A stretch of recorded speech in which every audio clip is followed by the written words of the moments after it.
The Greedy Milkman. The Greedy Milkman story. Ramu and his wife, Gauri, lived in a small village called Virar. Ramu was a milkman. Together, the couple owned a few cows. The couple used to look after all of their cows, feeding them wonderful hay and providing excellent care. As a result, all cows would provide high-quality milk. Ramu was the only milkman in the village, and everybody loved to buy milk from Ramu.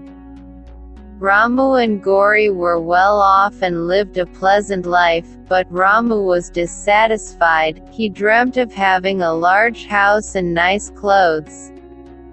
I noticed a big home on the outskirts of our village. Ramu would regularly tell his wife, "We should purchase it, we can afford a luxurious car and many servants to serve us. All these poor villagers will be jealous of us since we will be dressed in the most expensive attire. This greed will send you nowhere." Gauri usually responds, "We have plenty, and we should be satisfied with it." Ramu's response was, "How can you be happy in this tiny house with the cowshed? Oh, the smell of these animals is unbearable." But, Gauri countered, "This is our livelihood, wait for the appropriate moment, and believe me when I promise that I will be the wealthiest man in the village one day." Ramu always concludes a conversation and Gauri has no response. The people would praise Ramu every day when he went to sell milk, saying, "Ramu, this milk is so good and nutritious, you must look after your cows very well." "Oh, yes, I do, but only for a short time. I'll sell all those cows once I'm wealthy. That smell bothers me in my home." "But these cows are your livelihood," one man responded. "You should not be unhappy with your job, it helps you survive." "I sell eggs for a living," says another villager, "which is a nasty job as well, but I don't mind because it's my job." "Perhaps you're supposed to sell eggs," Ramu replied, "but I'm destined to do bigger things, like buy expensive products and fancy clothes," said one of Ramu's customers. "My friend, your greed will lead you nowhere. The earlier you realize this, the better." Ramu had a sour smile on his face after hearing him and replied, "I've already wasted enough time here. Best of luck with your nasty business. Goodbye." Ramu was always looking for a method to make more money, and he would often try to figure out how to do it. That's it, he'd always think, "This is a very small amount. How can I increase my milk sales? There's got to be a way. My cows are all in good health, and I'm milking them to their full potential, so I won't be able to persuade them to give us more milk. Also, this is a small village. Who will I sell the milk to if I obtain more? Wait, I can go to the village next door. I'll have to buy another cow because there are so many families, and I don't have enough money right now to do it. No, I need to get something done. I'm going to get a bigger house. Let's see, I don't have the funds to purchase a new cow. Still, I'll have to improve the milk supply. How can I make that work?" He came across a river the next day as he walked ahead, eventually overtaken by greed. Ramu had a brilliant idea. "Why don't I dilute the milk with a little water? I won't have to buy another cow this way. At the same time, I'll be able to sell milk to the nearby village. Oh, this is a fantastic idea, and if I just add a little water, no one will know." The next morning, Ramu did exactly that. Ramu started filling his containers with milk, but he only filled them halfway and left this time. He then halted at the river and poured some water into it.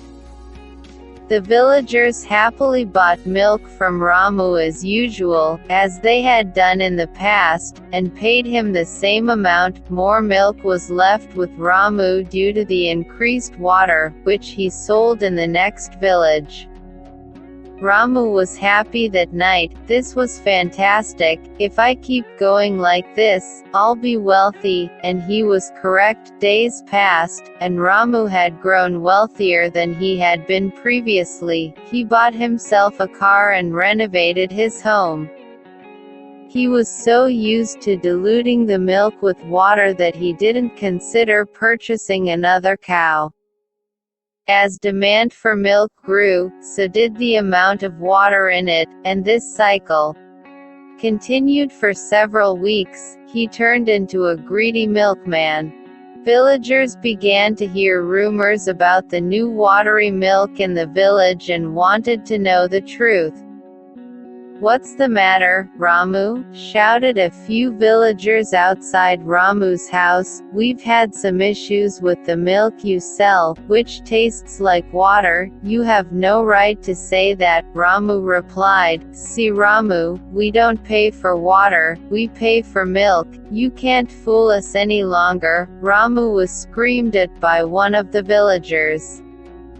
"There has been no change, you're all incapable of appreciating the good. I put in a lot of effort, purchase it from a different vendor. I don't need you if you don't like it. I have a lot of different villages where I can sell the milk." Ramu was the one who reacted. Ramu dashed inside and slammed the door shut. The villagers were shocked by Ramu's rudeness. One villager observed, "Something isn't right." "I agree, we have to find out," remarked the other peasant. They're all determined to learn the truth. The next morning, Ramu walked towards the river. As he always did, he filled his half-full containers with water, unaware that he was being watched.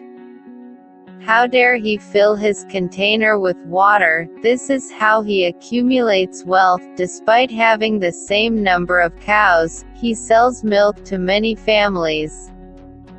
The villagers were well aware of the situation and decided to teach the greedy milkman a lesson.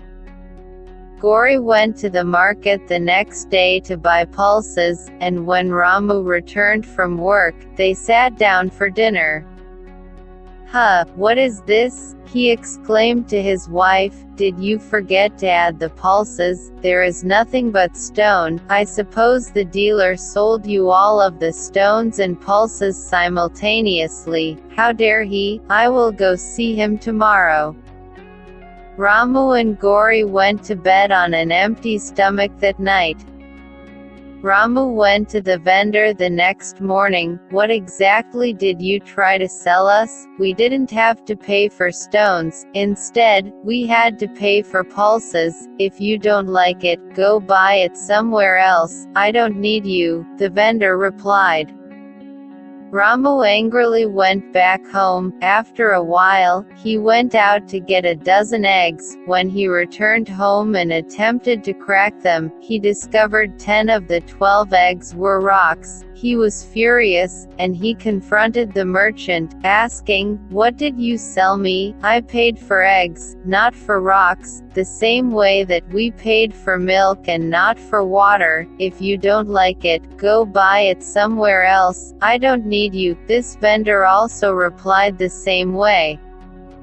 Ramu walked out the next day. He bought a silk shirt on his way home, and the water took away all of his shirt's color when it started to rain. When he got home, he discovered the garment was made of jute rather than silk.